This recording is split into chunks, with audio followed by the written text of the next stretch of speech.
Salut à toi mon ami, j'espère que tu vas bien. Comme tu sais, sur cette chaîne on parle de santé et de nutrition. Et là je vais te parler aujourd'hui de pourquoi tu dois absolument être bronzé, et pas qu'en été d'ailleurs.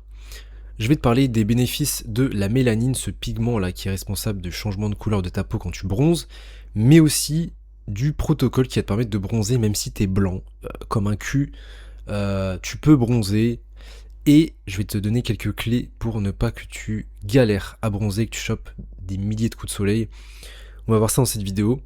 Premièrement, déjà la mélanine. J'avais envie de te parler de la mélanine puisque ce n'est pas seulement qu'un pigment qui va colorer ta peau, c'est énormément d'autres choses et tu vas voir ça dans cette vidéo. Je vais rentrer un peu, alors non pas dans le détail, je vais te parler surtout en surface de ce que c'est parce que il faudrait une vidéo entière et peut-être que je vais t'en faire une possiblement dans les prochaines semaines, mais je vais au moins t'expliquer quelques bénéfices de la mélanine juste pour te montrer que c'est pas seulement du bronzage. Voilà, c'est pas seulement voilà, on est sur la plage, on bronze, c'est trop cool, on est trop beau. Même si en vérité tout le monde est plus beau bronzé que tout pâle, ça c'est une vérité absolue. Donc déjà voilà, je vais te parler de la mélanine. Qu'est-ce que c'est? Quels sont les bénéfices de la mélanine au-delà du bronzage? Premièrement, la mélanine, c'est un puissant antioxydant. Et oui, on parle souvent des antioxydants des aliments, en fait, des fruits, etc. Mais ce qu'il faut savoir, c'est que notre corps possède des antioxydants bien plus puissants que les aliments. Ils peuvent s'attaquer à beaucoup plus de radicaux libres que les antioxydants des aliments. Et donc, la mélanine en fait partie de ces gros antioxydants qui vont te permettre justement d'aller s'attaquer aux radicaux libres, ces radicaux libres qui vont créer de l'inflammation et potentiellement à long terme des maladies chroniques, etc. Deuxièmement, la mélanine va te permettre de détox les radicaux libres. La mélanine chélate les radicaux libres et les exclut de la circulation sanguine. Pareil, on est dans une société où on est énormément exposé aux radicaux libres, que ça soit au niveau aux métaux lourds, pardon, que ça soit au niveau de l'alimentation, que ça soit au niveau de l'air, de l'eau, etc. Il y en a absolument partout. Et donc si aujourd'hui t'as pas une panoplie d'outils pour pouvoir t'attaquer aux métaux lourds, pour pouvoir détox ça efficacement avec des nutriments et avec des choses qui sont mises à ta disposition, notamment dans ton corps par la mélanine par exemple, et t'es cooked, t'es foutu. Donc s'attaquer aux métaux lourds, c'est ultra important.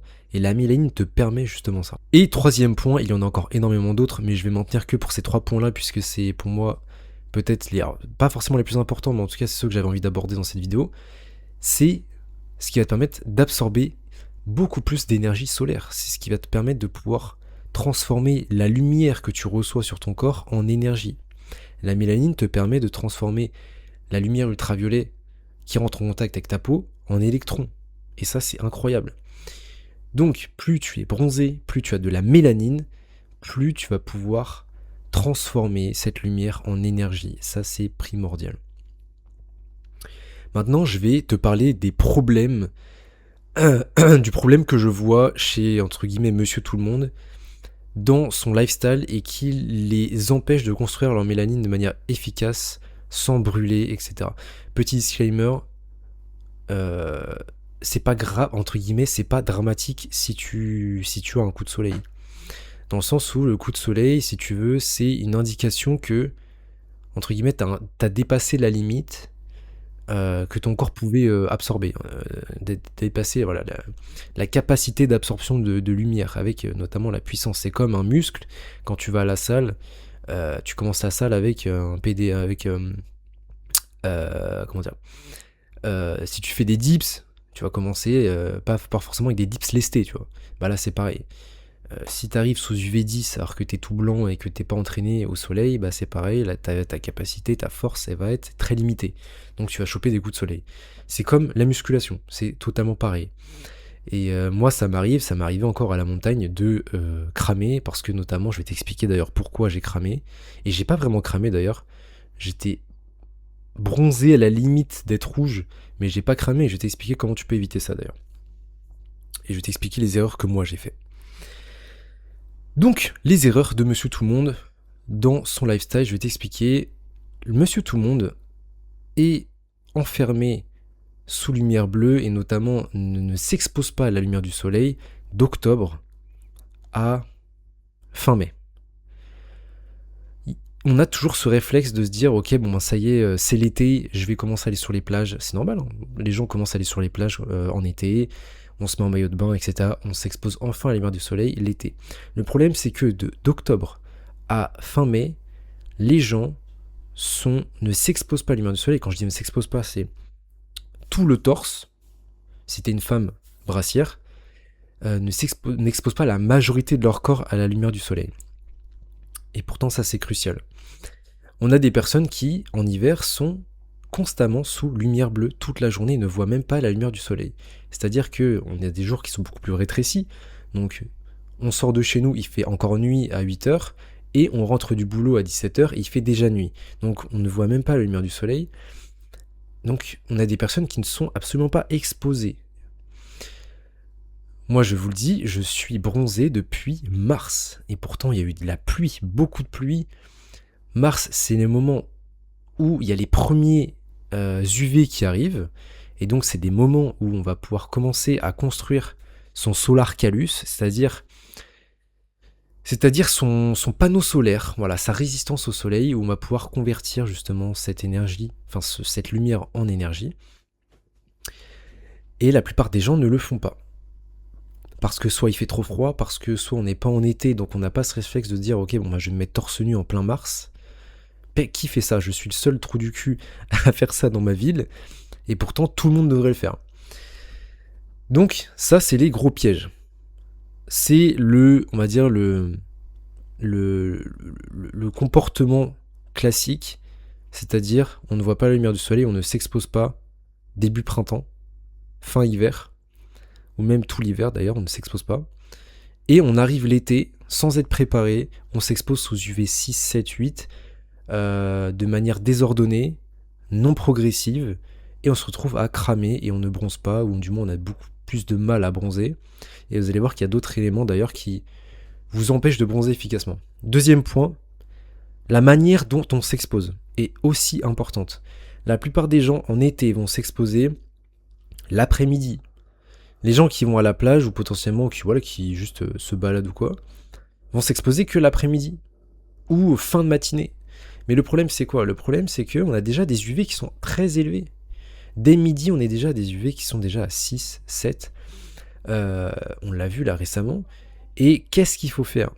Tout simplement il faut s'exposer de manière intelligente. On va commencer par le lever du soleil. Pourquoi? Parce que au lever du soleil, on a ce qu'on appelle des lumières infrarouges qui vont préparer ton corps à t'exposer par la suite à des lumières plus fortes, les lumières ultraviolettes. Il y a des études qui ont montré que quand on faisait des sections de lumière infrarouge, ça diminuait les dommages causés par le soleil, par la lumière du soleil, par la lumière UV. Donc on voit bien qu'en fait, tout est bien, la nature est si bien faite. Mais aujourd'hui, on est déconnecté de la nature, donc on ne respecte pas les cycles du soleil, entre guillemets. Les gens avant étaient exposés dès le lever du soleil. Leur peau était exposée dès le lever du soleil. Et c'est comme ça, c'est le rythme circadien. Il faut s'exposer au lever du soleil. Ça va drastiquement réduire les dommages causés par le soleil, et en plus de ça, ça va préparer ta peau à recevoir des lumières plus fortes. Donc ça, il faut le faire régulièrement. Et ensuite, quand on arrive aux lumières UV, quand tu vas t'exposer, il faut s'exposer intelligemment. C'est-à-dire qu'il faut s'écouter. Si t'es au soleil et que ça commence à être désagréable et que ça commence à brûler, il faut se mettre à l'ombre. Le but, c'est pas de détenir le record d'heures, du maximum d'heures sous UV. On a tous une capacité différente, il faut s'écouter, il faut être à l'écoute. Il faut lâcher les dogmes, il faut lâcher tout ça. Sois à l'écoute de ton corps. Si c'est pas agréable quand t'es au soleil, c'est qu'il y a une raison. Donc quand tu vas au soleil, tu commences doucement, 20 minutes, 30 minutes, et après tu vas à l'ombre. Le but c'est pas de rentrer chez soi et de rester enfermé une fois les 20 minutes, 30 minutes faits. Parce que tu vas être sous lumière artificielle dans tous les cas, donc c'est juste pas bon en fait. Le but c'est d'être exposé à la lumière naturelle le plus longtemps possible. Donc par exemple aller sous un arbre. Quand tu vas sous un arbre, t'as toujours de la lumière et d'ailleurs t'as les feuilles des arbres qui vont réfléchir la lumière infrarouge. Donc tu te remplis de lumière infrarouge quand tu es sous les arbres. Donc c'est magnifique, en fait t'as tout intérêt à rester sous les arbres, à rester dehors, même quand il fait gros soleil. D'ailleurs, c'est sous les arbres qui fait le plus frais quand on est en période de canicule, quand il fait 35 degrés.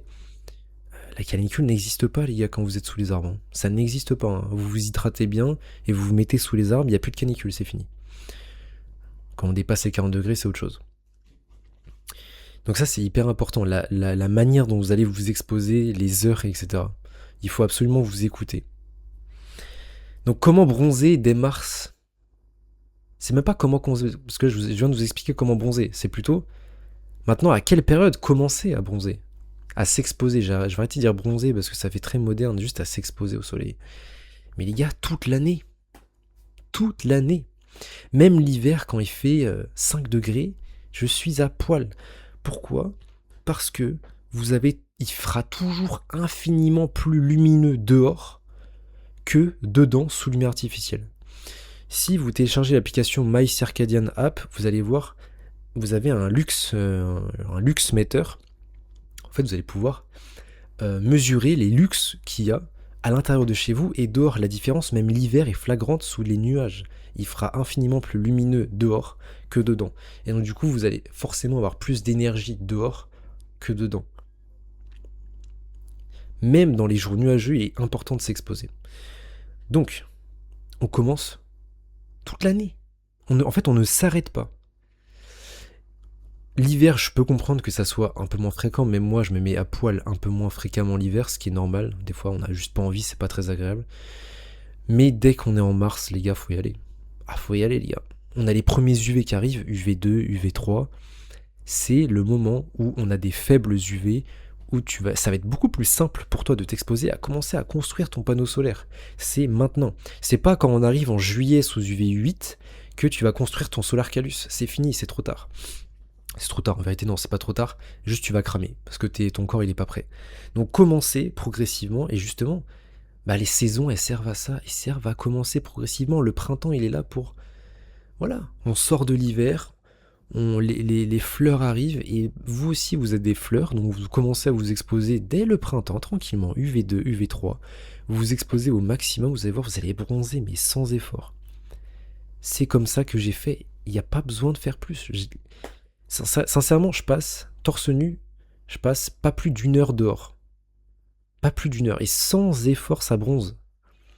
Et je me mettrais peut-être des photos quand j'étais jeune. J'étais blanc comme un cul, donc c'est pas parce que je suis métis ou noir que... alors oui, certes, c'est plus facile pour nous de bronzer, mais c'est pas une excuse pour vous, pour ne pas bronzer si vous êtes blanc. C'est clairement pas une excuse.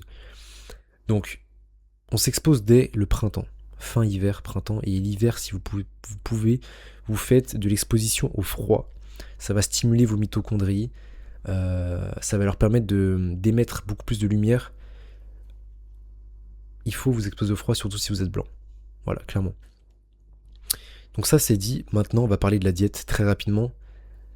Si vous êtes, et de la santé surtout, si vous êtes inflammé de partout, vous allez cramer beaucoup plus facilement. Votre capacité à bronzer, ça va être le reflet de votre santé intérieure. Donc, plus vous êtes inflammé, plus les rayons du soleil vous feront mal. Plus vous serez rouge, plus vous allez cramer de l'intérieur, plus vous serez cooked. Donc, il est primordial pour vous d'améliorer votre diète parce que si vous passez votre temps à bouffer des aliments qui sont raffinés, sans nutriments, cuits, frits, etc., ça va vous faire cramer direct. Vous aurez beaucoup moins de résistance au soleil. Donc la diète, c'est important. Et troisième chose, respectez les cycles jour-nuit. Votre corps, il se régénère la nuit, donc il faut respecter les cycles de lumière la journée, infrared, ultraviolet, coucher du soleil infrared, et zéro lumière la nuit. C'est là que votre corps se régène, c'est là que votre corps lance tous ces processus de reconstruction, de guérison, etc., de détox. Donc il faut absolument respecter ces cycles-là et vous exposer le moins possible à la lumière LED, la lumière artificielle qu'il y a sur votre tête, les écrans, etc. Parce que ça défonce vos mitochondries et ça fait vieillir votre peau. Et ça la fait vieillir encore plus. Enfin, votre peau et votre corps. Puisque moins de mitochondries, c'est vieillissement prématuré d'ailleurs. Donc, les gens ont peur du vieillissement, de vieillir avec la lumière du soleil. Bullshit. La lumière du soleil vous rajeunit. La lumière artificielle vous fait vieillir. Donc, ayez plus peur de la lumière LED au-dessus de votre tête que de la lumière du soleil. Ça, c'est un conseil d'amis. Si vous voulez vieillir prématurément, bah là, vous faites un bain de LED et je peux vous jurer que ça va être très efficace. Voilà, si tu veux plus d'infos, si tu as des questions, n'hésite pas à me les poser en commentaire, je serai ravi de te répondre. N'hésite pas à liker, commenter, partager. Et n'hésite pas à me faire signe en commentaire si tu veux qu'on règle tes problèmes. Voilà, c'est totalement gratuit, on se fait un call, on en discute, et je vois si je peux t'aider. Et nous, on va se retrouver pour la prochaine vidéo. Ciao tout le monde.